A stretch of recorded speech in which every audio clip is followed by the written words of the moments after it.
Case में NIA court ने फैसला सुना दिया है। साध्वी प्रज्ञा समेत सभी आरोपी बरी किए गए हैं। मालेगांव ब्लास्ट केस में सभी आरोपी बरी हैं और 17 साल बाद मालेगांव ब्लास्ट केस में यह फैसला आया है। सबूतों के अभाव और एनआईए और एटीएस की जांच मैच नहीं करना और सरकारी जांच में खामियां, ये तमाम बातें जज ने अपना फैसला पढ़ते हुए कही हैं। साध्वी प्रज्ञा समेत कर्नल पुरोहित समेत सभी आरोपियों को बरी कर दिया गया है। कोर्ट ने अपने फैसले में यह साफ किया कि एनआईए आरोपों को साबित नहीं कर पाई और कोर्ट ने सभी आरोपियों को सबूतों के अभाव में बरी कर दिया है। साध्वी प्रज्ञा जो पूर्व बीजेपी सांसद हैं, लोकसभा का चुनाव उन्होंने दिग्गी राजा के अगेंस्ट लड़ा था मध्य प्रदेश में भोपाल संसदीय सीट से, और ऐसे में साध्वी प्रज्ञा जो कि इस ब्लास्ट की मुख्य आरोपी थी, जिनकी बाइक का जिक्र किया जा रहा था, चेसी नंबर मैच नहीं हुआ बाइक का, ये वो तमाम बातें हैं, तमाम जो चीजें हैं वो कोर्ट ने अपने इस फैसले के दौरान पढ़ी हैं और कोर्ट ने अपने फैसले में ये स्पष्ट किया है कि एनआईए आरोपों को साबित नहीं कर पाई और सबूतों के अभाव में सभी आरोपियों को बरी कर दिया गया है। 29 सितंबर 2008 को महाराष्ट्र के मालेगांव में बम धमाका हुआ, 6 लोगों की मौत और 100 से ज्यादा इसमें जख्मी हुए। अक्टूबर 2008 में महाराष्ट्र एटीएस ने जांच शुरू की। साध्वी प्रज्ञा कर्नल पुरोहित को गिरफ्तार किया। 2009 का वक्त आया जब एनआईए को जांच सौंपी गई। 2011 में एनआईए ने पहली चार्जशीट दायर की। साल 2016 का वक्त आया जब एनआईए ने दूसरी चार्जशीट दायर की। साध्वी प्रज्ञा समेत 6 आरोपियों पर मकोका हटेगा, ये भी स्पष्ट किया गया है कोर्ट द्वारा। तो महाराष्ट्र के मालेगांव में 17 साल पहले हुए बम धमाके मामले में आखिरकार फैसला आ चुका है और एनआईए की स्पेशल कोर्ट ने अपना फैसला सुनाते हुए सभी 7 आरोपियों को बरी कर दिया है। और साथ ही साथ आपको यह भी बता रहे हैं कि कौन कौन इसमें मुख्य आरोपी थे। इसमें साध्वी प्रज्ञा जो पूर्व बीजेपी सांसद बरी कर दी गई हैं। इसके अलावा कर्नल पुरोहित, उन्हें भी बरी कर दिया गया है और ग्राफिक्स के जरिए बता रहे हैं आपको कि कौन कौन मुख्य आरोपी थे जिन्हें बरी कर दिया गया है सबूतों के अभाव में। और यह भी स्पष्ट किया है कि जो साध्वी प्रज्ञा समेत 6 आरोपी हैं उन पर से मकोका हटेगा। मकोका दरअसल Maharashtra control of organised crime act होता है। मकोका ये महाराष्ट्र में क्रिमिनल एक्ट को लेकर एक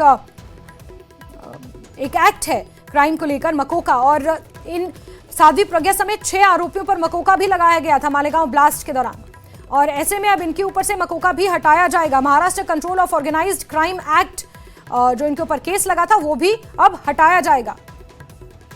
सुधाकर चतुर्वेदी को बरी कर दिया गया है। साध्वी प्रज्ञा समेत जो 6 आरोपी हैं उन्हें बरी कर दिया गया है। एनआईए कोर्ट ने 17 साल बाद ये बड़ा फैसला सुनाया है।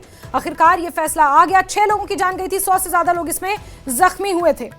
बीजेपी की पूर्व सांसद साध्वी प्रज्ञा को मुख्य आरोपी बनाया गया था और उनके समेत 6 आरोपियों को बरी कर दिया गया है। 29 सितंबर 2008 को महाराष्ट्र के मालेगांव में यह ब्लास्ट हुआ था और तभी जो उस वक्त विपक्षी पार्टियां थीं, इस तरह जो ये बम धमाके हुए, इसे कहीं ना कहीं भगवा आतंक के साथ जोड़कर देखा जा रहा था। ये तमाम बातें उस वक्त सामने आई थी, लेकिन अब जिस तरह से ये फैसला आया है, साध्वी प्रज्ञा समेत 6 आरोपियों को बरी कर दिया गया है।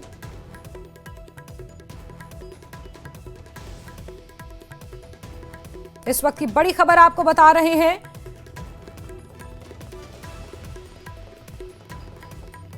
मालेगांव ब्लास्ट केस में यह फैसला 17 साल बाद आया है और बड़ी बात यह है, बड़ी खबर यह है कि साध्वी प्रज्ञा समेत 6 आरोपियों पर मकोका भी हटाया जाएगा। ग्राफिक्स के जरिए आप वो नाम देखिए।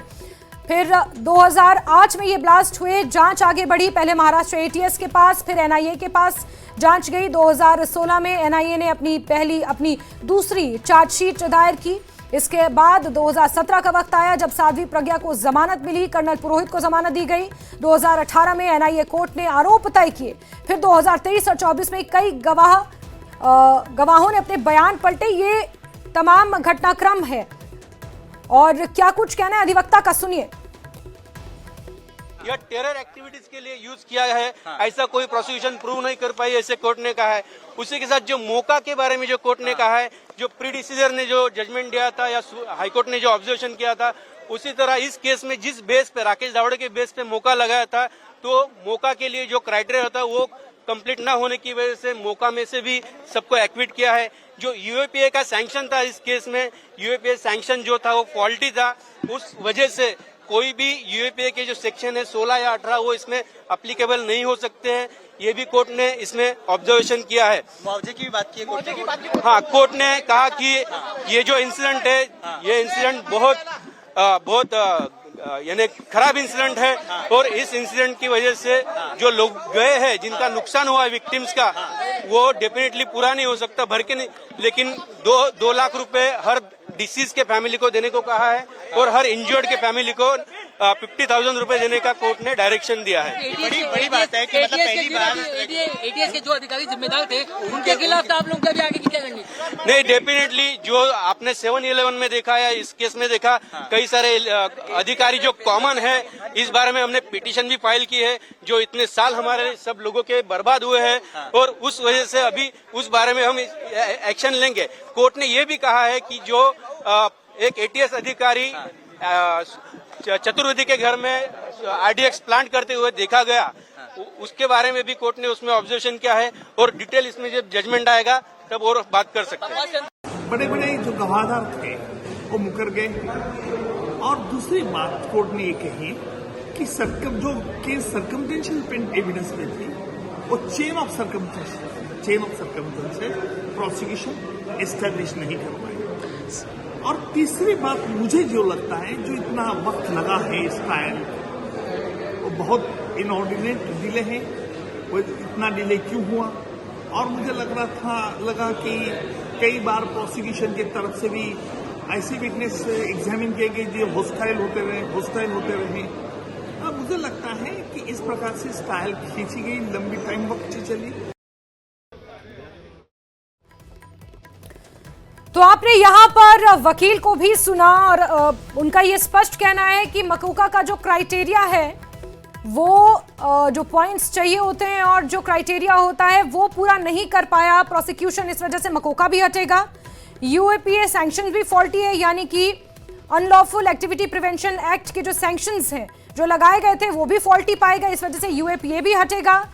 और मुआवजा देने की बात, हालांकि एनआईए की स्पेशल कोर्ट ने यहाँ पर उसका जिक्र किया है अपने फैसले में, उस बात को कहा है कि मुआवजा दिया जाएगा। 6 लोगों की जान गई थी, उन्हें 2-2 लाख रुपए मुआवजा दिया जाएगा, और जो लोग इसमें जख्मी थे, 100 से ज्यादा लोग जख्मी थे, 50,000 रुपए उन्हें मुआवजा दिया जाएगा।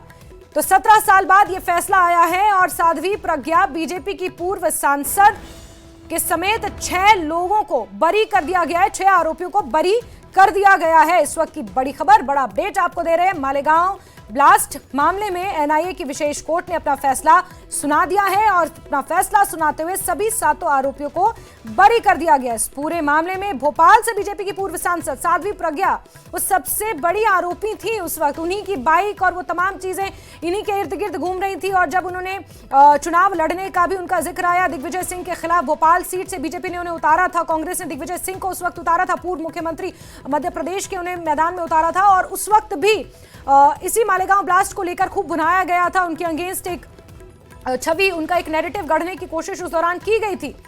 ऐसे में मुख्य आरोपी साध्वी प्रज्ञा समेत 6 आरोपियों को बरी कर दिया गया है। साथ ही साथ यूएपीए के सैंक्शंस भी फॉल्टी बताए हैं कोर्ट ने। इसके अलावा मकोका का क्राइटेरिया भी पूरा नहीं था। एटीएस के कुछ अधिकारियों पर अब मुकदमा किया जाएगा, ये इन वकीलों का कहना है। और एनआईए और एटीएस की जांच में फर्क है, सरकारी जांच में खामियां हैं, वो तमाम बातें हैं जो कोर्ट ने अपने फैसले के दौरान कही हैं। इस बीच बड़ी खबर आपको बता दें कि फैसले के बाद साध्वी प्रज्ञा का पहला बयान, पहली प्रतिक्रिया सामने आई है। मालेगांव ब्लास्ट केस में सबसे मुख्य आरोपी बनाई गई साध्वी प्रज्ञा, जो अब बरी हो चुकी हैं, उनकी पहली प्रतिक्रिया सामने आई है। उन्होंने कहा कि मैंने सालों तक अपमान सहा है, मुझे बार बार संघर्ष करना पड़ा है।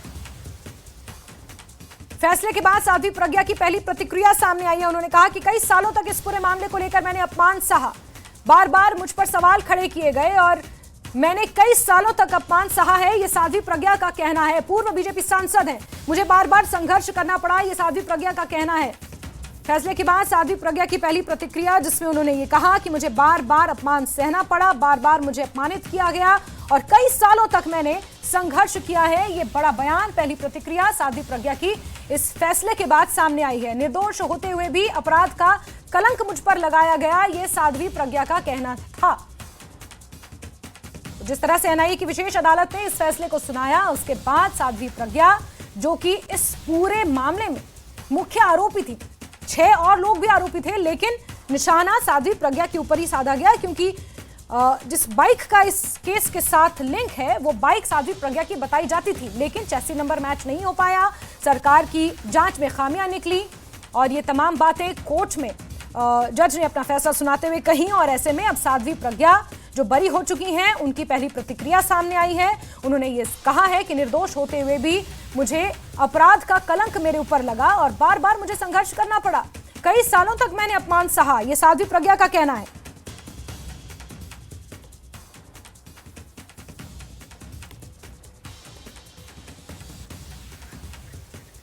और इस बीच बात एक और बड़ी खबर की करते हैं, जहां कोर्ट ने कहा है कि साध्वी प्रज्ञा के खिलाफ सबूत नहीं मिले हैं, सरकार पक्ष की जांच में खामियां हैं।